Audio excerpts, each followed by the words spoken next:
lost complete faith in God. And my question to God at the time, really struggling, was, God, if this is the way you treat your servant, if this is the way you treat your son, I don't know if I can serve a God like that. I think a lot of people struggle with that. Absolutely. Struggle with, how does a loving God allow suffering like that? What I came to learn, though, is my faith wasn't in someone, my faith was in something. And my faith anchored on the fact that my dad deserved healing in the earth because I thought he did. And that's a fleeting faith. And as a result of the surgery, as a result of the treatment, chemotherapy, radiation, bro, just saw him dwindle down. He was a big guy in stature, 6'5", about 270 before he got sick.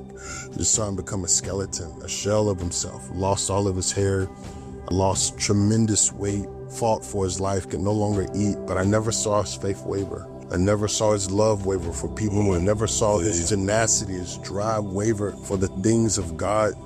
And so I'm fighting for my faith, and I'm out in the streets and I'm wilding out and I'm doing every contrary to what I've seen them do, just because I wanted to prove to God that I couldn't be used by him. Was you mad at God? I was furious. I was upset. I never got to the place where I doubted God, never doubted his existence, but I doubted his, and I doubt that he was good to me. So that sent me to the streets, sent me living a lifestyle that was everything but godliness and a reflection of Jesus Christ, and really wanted to make God upset with me because I felt upset with God.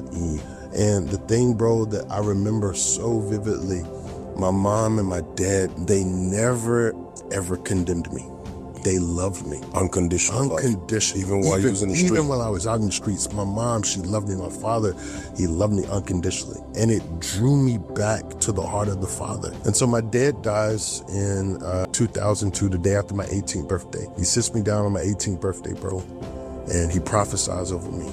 He speaks life into me. He tells me everything that I would do that I was not doing at the moment. And for 5 hours, bro, he sits down with me, just like we're 5 hours, just like we're sitting there right now.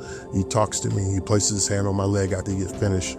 Says, I love you. He goes upstairs to his room. 2 a.m. that following morning, my mom knocks on my door. He's gone. It's gone. Transitions just like that. That's it. Do you remember everything he said to you before? I don't.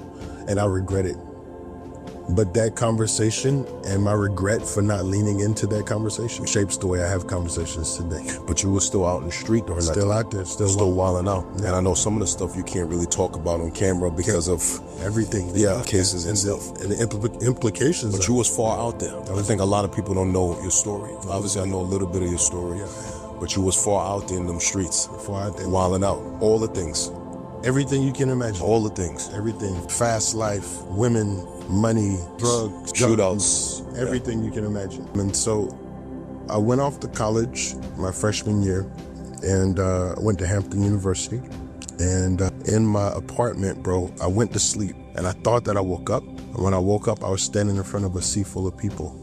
And when I noticed how many people it was, I looked down at my hands and it was blood smudged on my hands. And I heard the voice of God for the first time say to me, the longer you run from what I've called you to do, Jesus, man, everyone that you could have influenced, Jesus, their blood will be held to your account. Jesus, man. And I woke up immediately. I was freaked out of my mind. 3 o'clock in the morning, I called my mom. How old was you at the time? I was 18.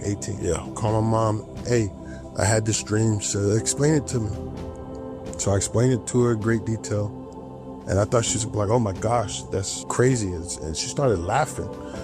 I was like, what the heck are you laughing at? And she said, that's the exact dream your father had when God called him in the ministry.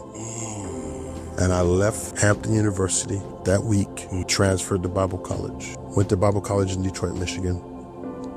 Finished up there. Moved back to North Carolina. Yeah. Outside of Durham. Yeah. Pastoring. And that's been 21 years.